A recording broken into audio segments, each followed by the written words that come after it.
India, the Republic of India, south Asia में स्थित ये एक ऐसा देश है जिसका सृष्टि आज से लगभग 8 करोड़ साल पहले हो चुका था।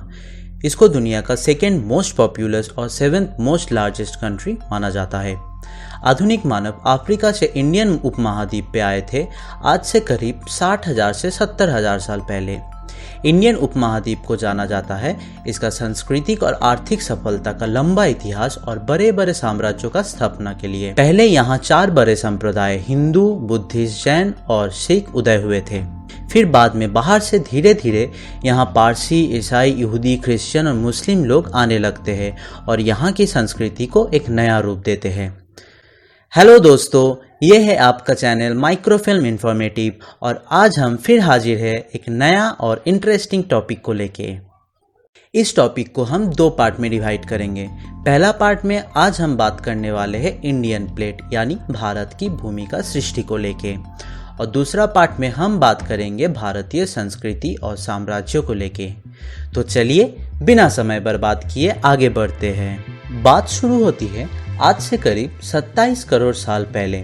उस समय धरती को अस्तित्व में आए हुए करीब 4.5 अरब साल हो गए थे। शुरू में धरती पे बस एक ही बड़ा सा जमीन का टुकड़ा था जो चारों तरफ से समुंदर से घिरा हुआ था। उसका नाम था पैंजिया। फिर धीरे धीरे पैंजिया 2 टुकड़ों में बंट गया। एक था लॉरेशिया जो उत्तर की दिशा पे बढ़ गया और एक था गोंडवाना जो दक्षिण की दिशा पे चला गया। हमारे भारत इसी गोंडवाना लैंड का हिस्सा है।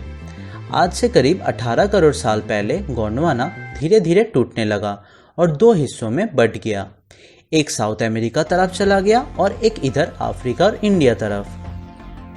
इसके बाद अफ्रीका से एक टुकड़ा अलग हुआ जिसमें शामिल था आज की इंडिया, नेपाल, भूटान, श्रीलंका, मदागास्कर, बांग्लादेश, पाकिस्तान जैसा देश।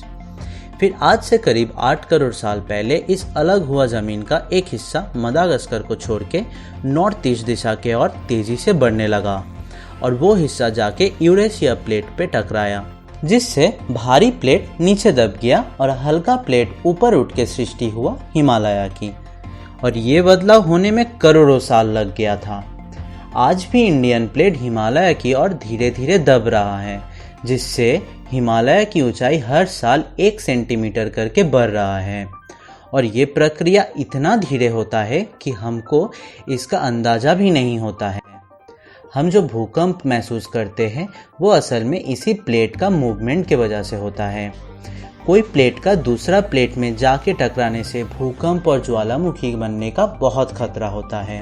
वैसे हमारे भारत में कोई ज्वालामुखी नहीं बना, लेकिन अभी भी इंडियन प्लेट का मूवमेंट की वजह से बीच बीच में भूकंप जरूर महसूस होता है। तो दोस्तों, इस टॉपिक का पहला पार्ट बस इतना ही। बहुत जल्दी हम इसका दूसरा पार्ट को लेके मौजूद रहेंगे। अगर आपको इस टॉपिक पे और भी कुछ पता है तो हमें कमेंट सेक्शन में लिख के जरूर बताइए। और इस वीडियो का दूसरा पार्ट देखने के लिए चैनल को सब्सक्राइब करें और बेल घंटी को दबाएं। और वीडियो पसंद आए तो लाइक एंड शेयर करना ना भूलें। धन्यवाद।